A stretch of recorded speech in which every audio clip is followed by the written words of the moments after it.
Hello, ladies and gentlemen. So I know you're probably wondering who this young lady is that is on the screen right here. So this is supposedly the ex-roommate of the rap star Cardi B, and or someone who may have knew her.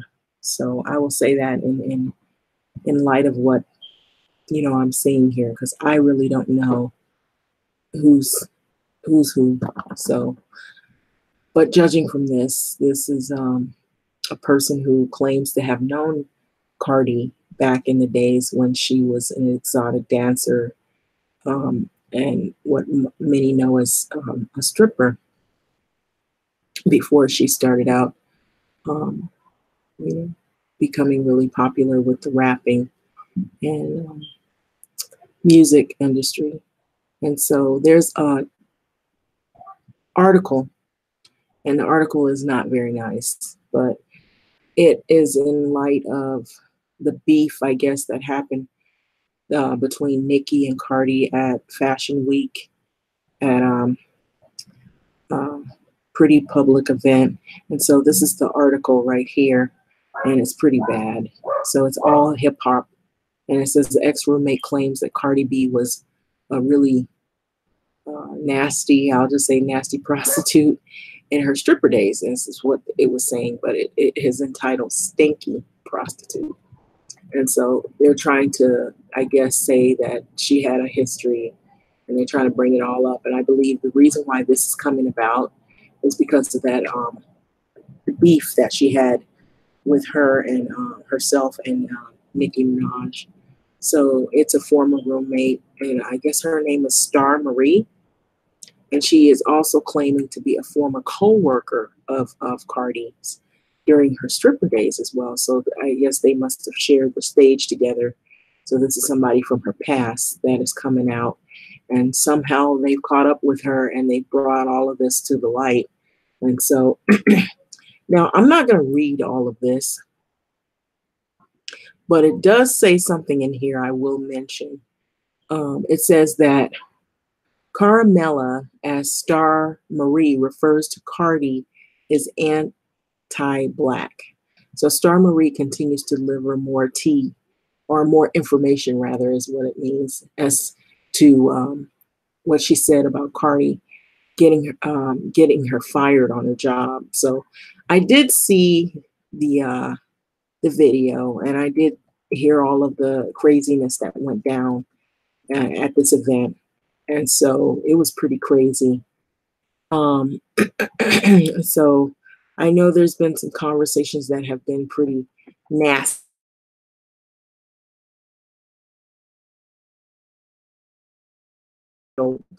about speaking on the world of strippers, and I can really honestly tell you the truth that I do know about this because I know people who have done that profession, and I know people who have been involved in that and that lifestyle of stripping. There's a number of reasons why people will go into that type of line of work. And so there's not only female strippers, there's male strippers as well. And so I took the liberty to look up, there are several articles and different confessionals of different people. So this one right here specifically goes into a little bit of what some people have experienced in the life of stripping. Now, I will say before I start off reading this article, it says stripper confessionals, life after stripping. So this is life after stripping. So what I've known, people that I've known, it is true that some of the strippers they're on drugs. Some of them take drugs on a regular basis. There's drugs that sometimes that they'll have in the dressing room or they'll have in the bathrooms. And I'm not just talking about, cigarette and maybe marijuana, like something that I would consider to be lightweight compared to some of the other stuff. There's harder drugs, like cocaine. Back in the days when I seen friends that were involved in that lifestyle, they were doing a lot of cocaine, and they would have like a little jar, and the little jar would have like a little scoop or a spoon, and they would call it a bump, and they would say, "Do you want a bump?" And I actually didn't know what that was until finally I figured out what they were doing. And so they were doing cocaine, and they would snort it up the nose. And so the little spoon was sort of like a little way that you scoop it out, and then you make the line or whatever, and then you snort the cocaine. And sometimes I left off the alcohol part, but alcohol is involved because they have bars in the strip clubs, and a lot of times the women, if they feel some type of way going up there, sometimes they have to get a little tipsy before they do the show.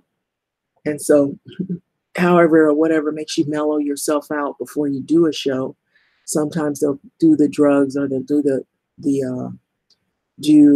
a little bit, a couple of shots of alcohol, bring their own alcohol. It's probably cheaper that way, and you don't have to buy alcohol unless you know somebody that'll give you alcohol for free.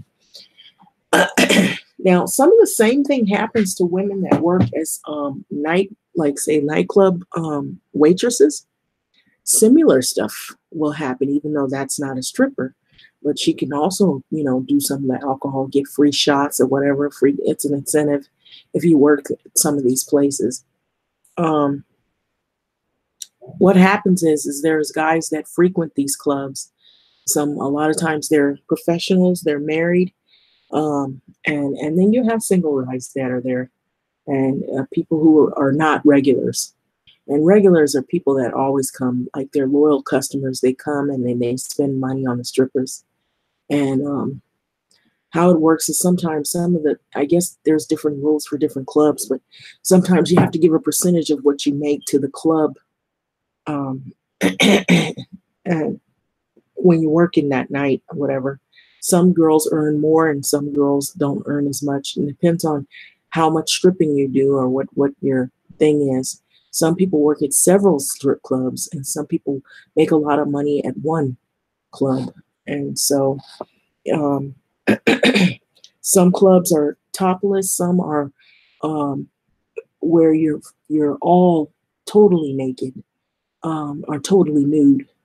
And with the males, I think a lot of the, ones that and I'll be honest, I have been in strip clubs where there are males that perform, and a lot of times those strip clubs will have males. They'll have like a Speedo on, or they'll have like some kind of underwear where their buttocks are out, and their privates are like inside of a sleeve of something.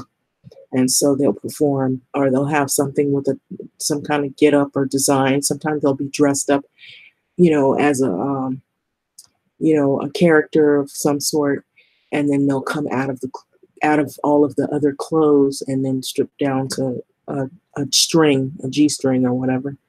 And so sometimes that's the same thing with women. And then a lot of times too, there'll be clubs where the women don't have anything on. And so there's different clubs, different kind of stuff. So, but what I do know is that there is a lot of drugs involved. There's alcohol involved, either before a show or after the shows. Some women will do private shows. They'll get picked to do private shows. Maybe they'll get hired to do private shows. I did have two friends that I knew in the past who used to do private shows for basketball players and actors and professionals, people that were in the rap business as well. And they did shows and would hang out at their after parties and whatnot. And they would, get paid to do private shows. And sometimes at the clubs, they'll have rooms so that you can request a person to do a private lap dance. And so the lap dances are supposedly you get more money to do those. As I recall, that's how it went. So I know you're asking, how do you know all this stuff? It's because I had friends that did it. I knew I used to be a waitress. I worked in clubs. And so I know about that whole business. And I had friends that were strippers. male and female as well. And so I'm just being honest. I'm being real here. So it's yeah, there are, there's drugs involved, and so you got to be careful too. So pimps will come in because they're trying to recruit people to work the streets. Some girls coming from off the street that don't want to be in the life of prostitution will go and do stripping, or they'll do both. They'll do prostitution and they'll do stripping at the same time. And the pimp is kind of getting money off of that, and off on the street as well. And then they try to solicit, after hours or whatever. And so everybody's doing different things. Then there's some girls that are in there claiming that they're trying to get extra money for school. Some and like in the male strip clubs, sometimes some of the guys are gay, sometimes they're not gay, sometimes they'll get hired by women to do things that maybe the husband won't do, or maybe it's an older woman and she wants a younger man, so she'll hire a young strip guy to do things that she's not getting or whatever. I'm just being I know I'm like, this is like confessional, but it's the truth. And there's married people that come in there and they'll have like what is that, a bachelor party. Women that'll have a bachelor party, they'll do that, or they'll like hire a stripper to come to their party. And sometimes it's harmless, and then other times it can get the people in trouble because they end up having sex with the stripper or whatever, or they end up doing something they have no business, and then their significant other or their person will find out that they're involved with doesn't like it or whatever. And then there's been situations where some strippers are in relationships and it's hard to keep the relationships because once their boyfriend or their girlfriend finds out that they're a professional stripper or exotic dancer, they're not that crazy about that lifestyle and they want them to stop. And so they have to choose between that lifestyle. Some people are okay with it and other people are not really okay with it at all. So I'm just being honest here. It isn't easy, and you get labeled, especially if you have pictures floating around with you on a runway and you're a stripper, and those things get on social media and they never seem to go away. So anyway, this article is out of Lifestyle, the Thrillist. It's called The Stripper Confessionals. And so these are some women, random people. This is by Matt Meltzer. 8/10/2015. So this is a little ways back, but it is a confessional of some women who talk about their experience in stripping. So I thought I would read it. It says, you can't strip forever. So even in Florida, and while you can make more money dancing than you can with an MBA, at some point it's time to call it quits.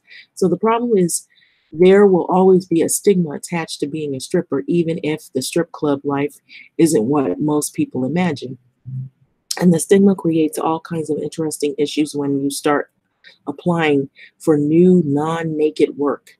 So how do former strippers handle going back to the world of vanilla jobs, is what they call it. And so we talked to one former dancer who, as you can imagine, prefers to remain anonymous, and learn what life is like when the neon lights go out for good. So before we even talk about why you quit, how do you get into the business of stripping in the first place? So this woman talks of an account. She says she was 27 years old and neck deep in grad school and archaeology and 10K in credit card debt. So during the road trip with a friend who was a stripper, and so usually that's how girls will get into it. They know somebody who stripped, or they had friends who stripped, or they were curious about it because a lot of times they're hard, pressed for money, and they want some money like right away, something fast. And so it goes on to say that I was bemoaning the fact that we were putting everything on credit cards. And so she suggested dancing, and I scoffed at the idea, but she wouldn't let up though until I finally agreed to come in, at least see what it was like. So that visit turned into my first ever stage set. And by the following week, I was on the schedule and checking out other clubs to work in. And so not only did I pay off nearly all my credit card debt, but it was perfect for my archaeology schedule as well, too. So I was able to work over the summers in the field and then pick up back at the clubs in the wintertime when other archaeologists were unemployed. So some people will pay off debts. Especially, I hear a lot of like young girls will try to do this to see if they can pay off school loan debt or like credit card debt, and or if they want some quick money, quick cash. And so that depends on what kind of what kind of effort you put into this type of thing. So it's not easy. So it goes on to say, why did you get out of it? Well, I was offered a non-stripping job in a beautiful part of the country, and 10 years later, at 37 years of age, I was exhausted with working conditions and couldn't wait for a slower paced life with normal hours again. So it was a welcome change. So with that said, a sneaky part of me doesn't want to let go of the idea that if I needed to go back, I could. And so it's sort of like is in the strip business. So what was the hardest transition to make? Hands down, the money is the hardest transition. So I made a lot more doing stripping. When I had a bad night at the club financially, I would remind myself that my bad night was someone else's entire weekly salary. And so now I am that someone else, and it can be very tough. And so also stripping is a performance work. Anyone who is a performer will tell you that being on stage is addictive. And so when one of my old stage songs comes on, I absolutely hate to be floating in the limelight. And so there just isn't a substitute for the feeling in everyday life, at least not one that I found. And so what's the best part of not stripping? Normal work hours. I worked abroad for the last 3 years of the stripping career, and the clubs overseas would stay open all night. And I would often walk home from 8, 9 a.m., sleep all day, back at work at 10 p.m. at night. So it's nice being a functioning part of society, seeing daylight and not constantly being ill due to fatigue and your body breaking down. And so she's being honest. So do you miss old line of work to new applicants? God, I always want to, but in a perfect world, when someone asked me about my life, I would be able to say I worked as a stripper for nearly 10 years, and they were some of the best time of her life, that she's saying. And then minds would be blown and horizons broaden and stereotype judgments shattered. But I tend to keep it under wraps because once people know, I am treated differently from that point on. And so when it comes to coworkers, I want to avoid being put in that box where they think, oh, she's not serious about her career. She's not serious about anything. She's promiscuous party girl and good at it. And not that there's anything wrong with being promiscuous party girl, but other women will make life if when they decide that you can out, what them, you can be Miss Bad Girl, whatever. It actually said something worse. So I don't know if you can see that, but what's the worst experience you've had when someone found out? And so it says the one installed new coworkers at a cafe. Okay. And so after a few glasses of wine one night, I told one of the ladies that I used to strip. And by the time I got to work the next day, the word had gotten around and no one would speak or look at me in the eye.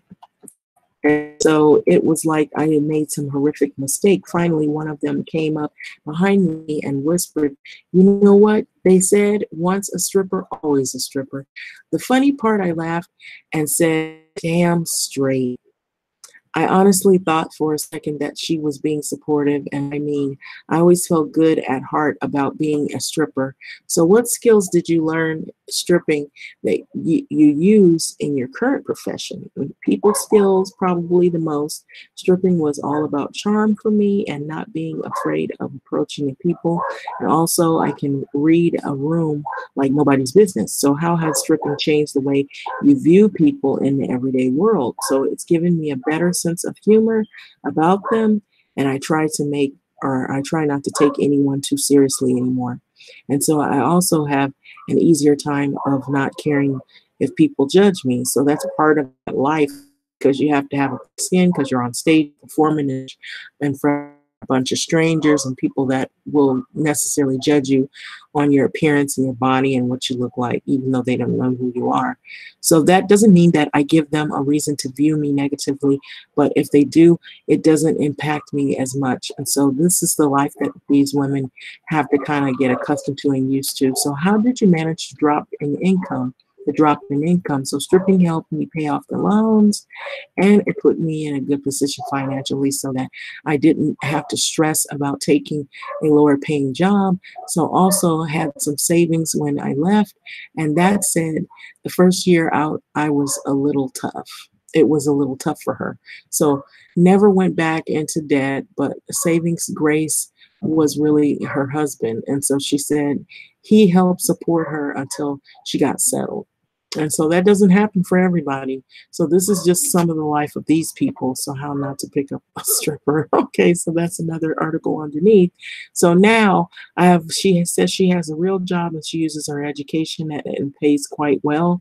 And so she is not as dependent on him as she once was. So she's able to actually do for herself without having somebody help her. But going from being wildly financially independent to being grossly dependent and can break a person physiologically.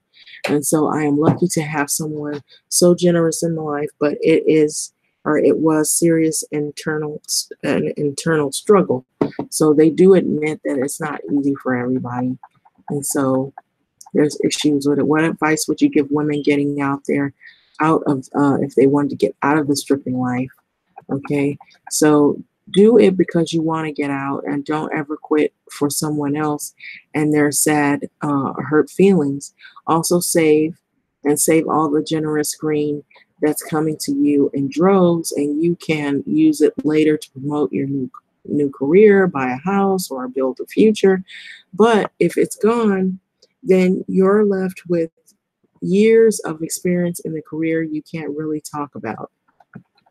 So are you glad you stripped? Absolutely. And I would recommend it to anyone who is sex positive and has a good head on their shoulders, and it's definitely not for everyone. It's not for everyone, but the social stigma shouldn't keep you away from it, is what this is. This more is like somebody that promotes it. So do guys ask you to dance for them when they learn of your work history, and do you do it?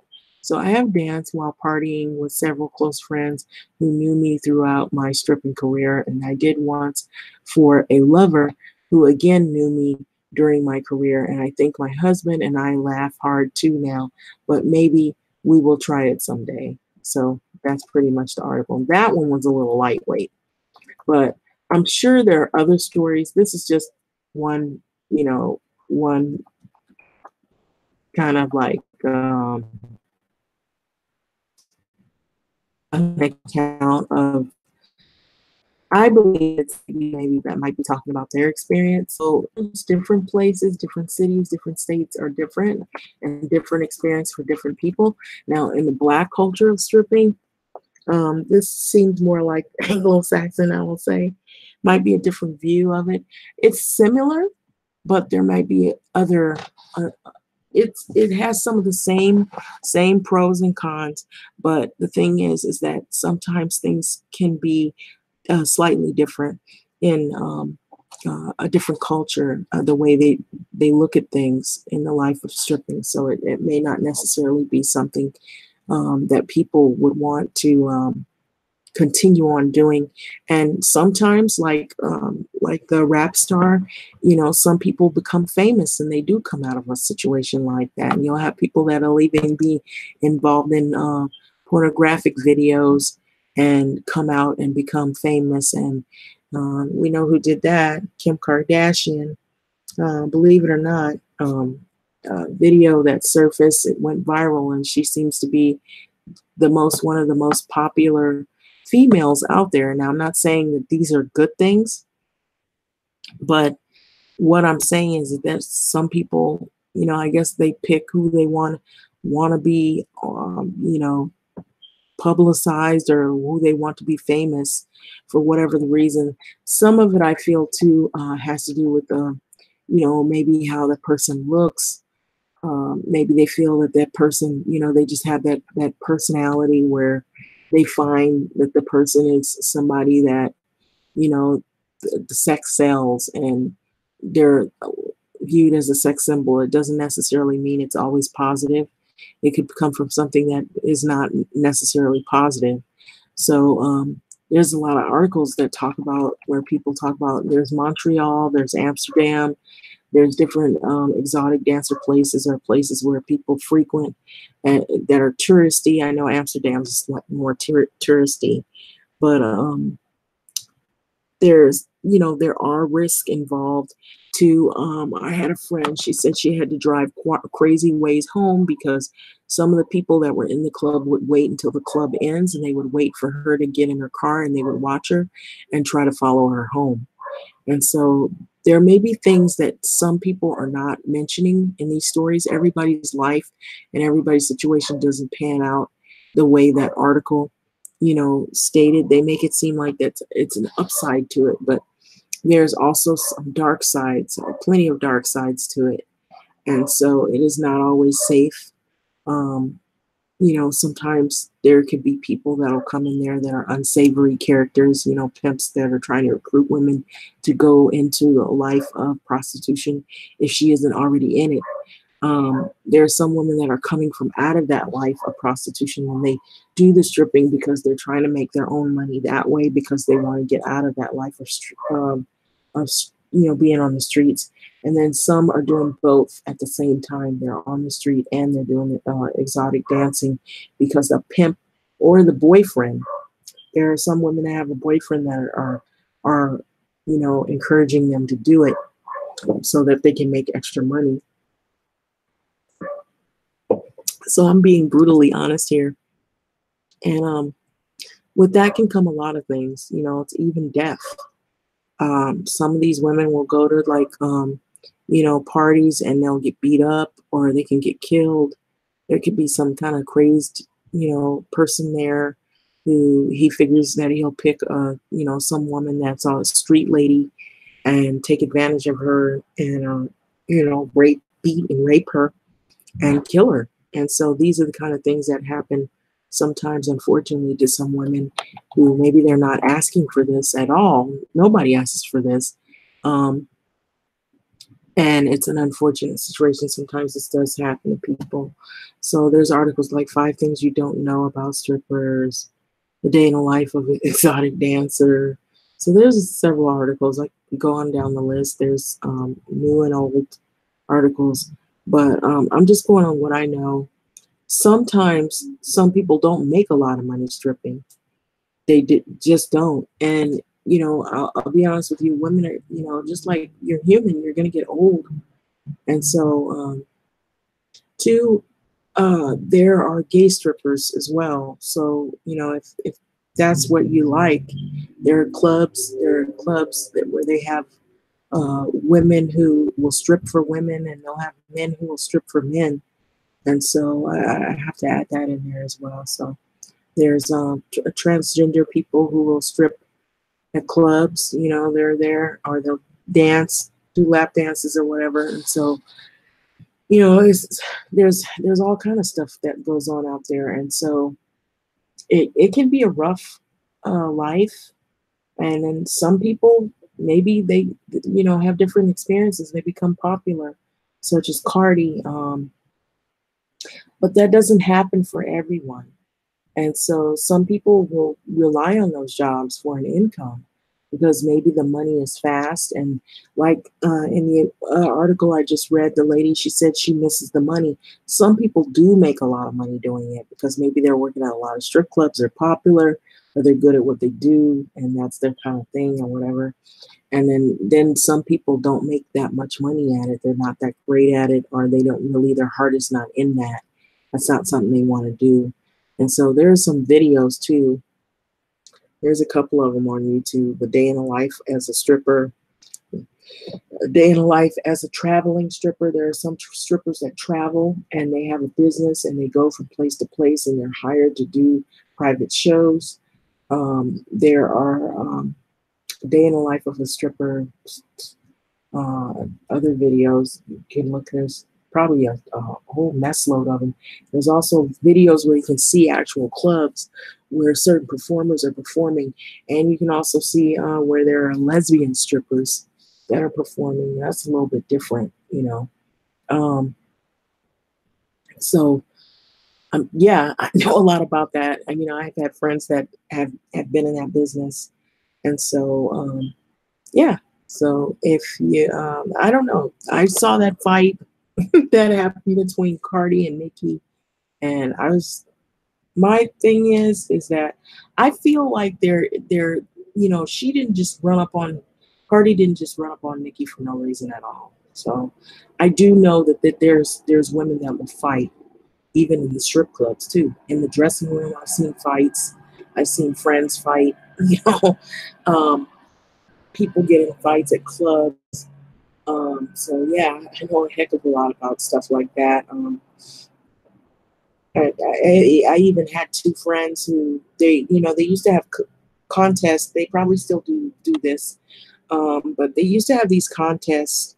This was in the early '90s, and they would have these contests because back in that time there was trying to think of the group. There was a group that was out, and they were pretty popular.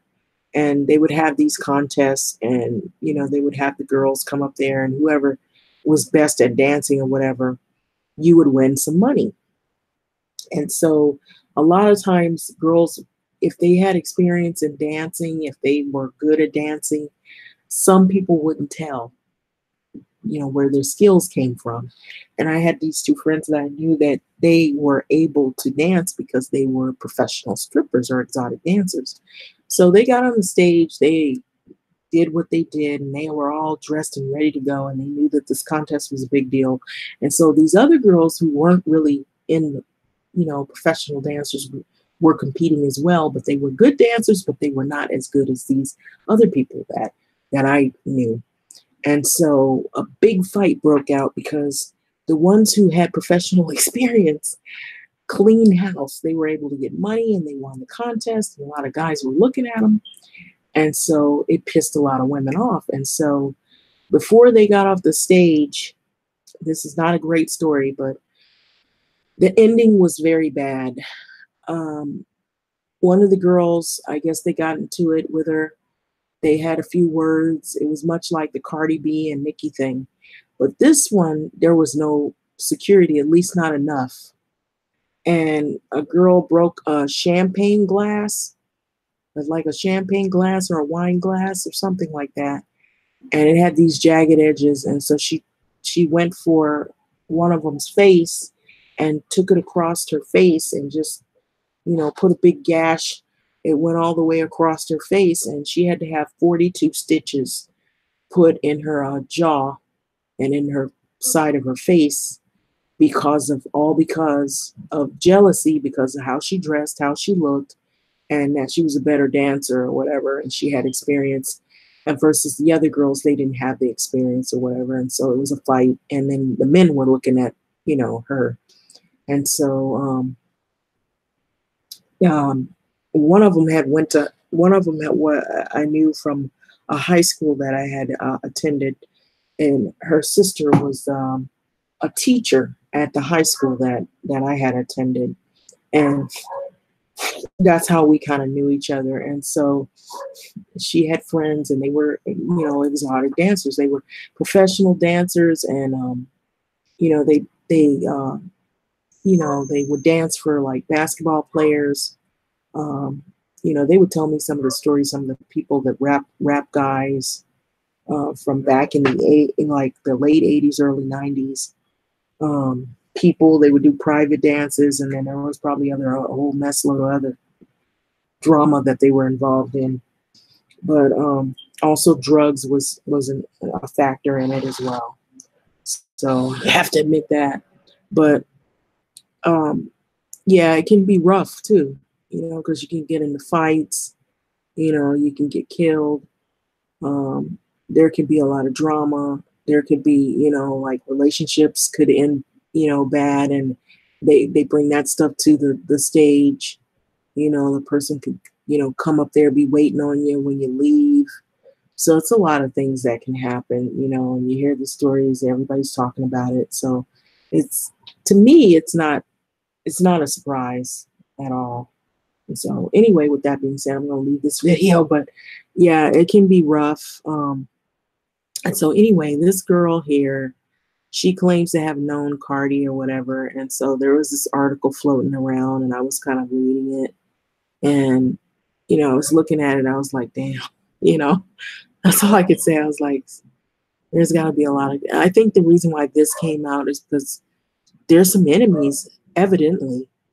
And so there's also a lot of people involved in all of this.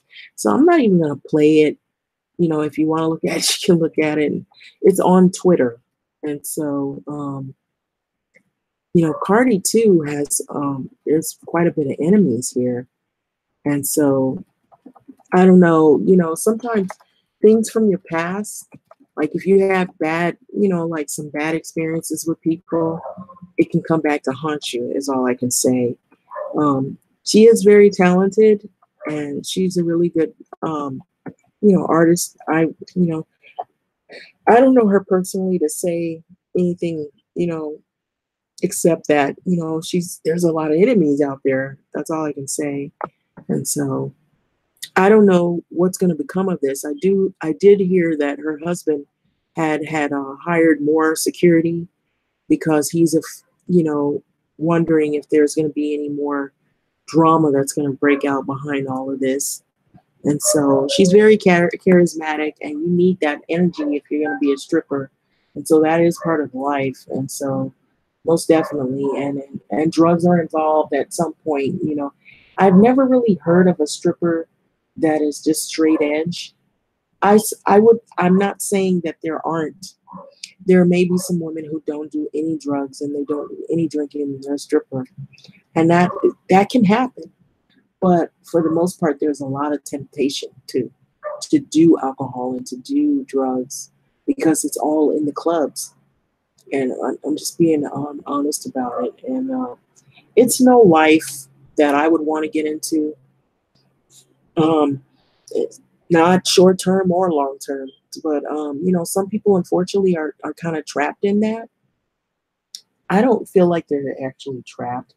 They're just in it, and the trap, if there is a trap, is the money. If the money is easy access, is that, but the risks that are involved, man, there's a lot of risks that are involved in it, and a lot of craziness, and you don't want to really, picture yourself in those predicaments, but yeah, it can happen, and even if, I had a friend that she used to like to go to strip clubs a lot too, but it was to see the male strippers. So let's talk about that, and then I'll let this video go. But she, for a while, I thought she was just really man crazy, and she just liked seeing the attractive men. And, I wasn't that crazy about it. It was fun. I went a couple of times, and I think the club still exists. It used to be a club in LA on Western called the Right Track. And so for any of you that know that club, it was a club where you could see men that stripped. And so, they would have nights, and women would go. Now, what I would see is they had a woman, they used to call her Granny Right Track because she was an older lady, and she was there, and she would wear lingerie just to show up to the club. So anybody that knows that's in LA that knows this place is probably laughing because they're like, I know what that is, you know. I've been there, whatever. But there were some cool nights. They played hip hop music and everything. But I don't know if that club still exists or anything anymore. But they would have the men. They would come out and they would do the performance and all that. And so I had a friend. She would frequent this club all the time. She was like, "You want to go to the club? You want to go hang out? And let's have fun." And so, man, she was a drinker too. She could drink like gin straight with only 2 cubes of ice. I'm like, who does that? But anyway, she was fun to hang around. The fun one. You always have fun friends to hang around. She was fun. But anyway, I started wondering why she always wanted to go hang out at that club, and not do something else. And so I finally figured out. It took me a while. I guess I was dumb to this. And so she kept talking to this one dude all the time, this one stripper dude. And so I finally it dawned on me. And then I overheard the conversation and an earshot of it. And so I realized she was paying him to have sex with her. And I guess she was paying him to do certain things, probably oral sex or whatever, I would assume. That's what I think she hinted to me that was something was going on like that to that extent. And so I started picking up on it. I was like, no way, she's not paying this stripper guy to do her. So, and after I figured out that, then I realized that was why she would go on certain nights to see this one particular dude strip. And so it was a turn on for her. So she was doing that. But, it took me a while to figure out. But, after a while, I don't know what happened to her. She had kids and she got involved in relationships. She stopped hanging out at the club and everything. I wasn't a frequent goer. She was the one that was the frequent goer. But I do remember those days. And in the beginning, I was dumb to it. I just thought she liked it. She just got in the mood and wanted to go and have a few laughs. But then as time progressed, I figured out that she was actually paying the male guy. He was sort of like prostituting, like a male prostitute, or you would say. So, well, that's my story. But yeah, so I guess I wanted to relate it to some real life situation. And then this girl, she's doing a tell-all about her days of when she was stripping and Cardi and her were on the stage. And so I know it's people say, yeah, play the video, play the video. If you want to see the video, you're going to have to see it on your own. But it's on Twitter. And if you want to go see it, it's on my page, on my Twitter page. And you can click on it if you want to. And if you don't want to go to my page, you can find it under this guy right here and click on it. And so anyway, I will let this video go, but that's pretty much it. And so it's the day in the life of a stripper. And so rapper Cardi B, so it's like her past revisited. But anyway, I will let this go. All right. Thanks for listening.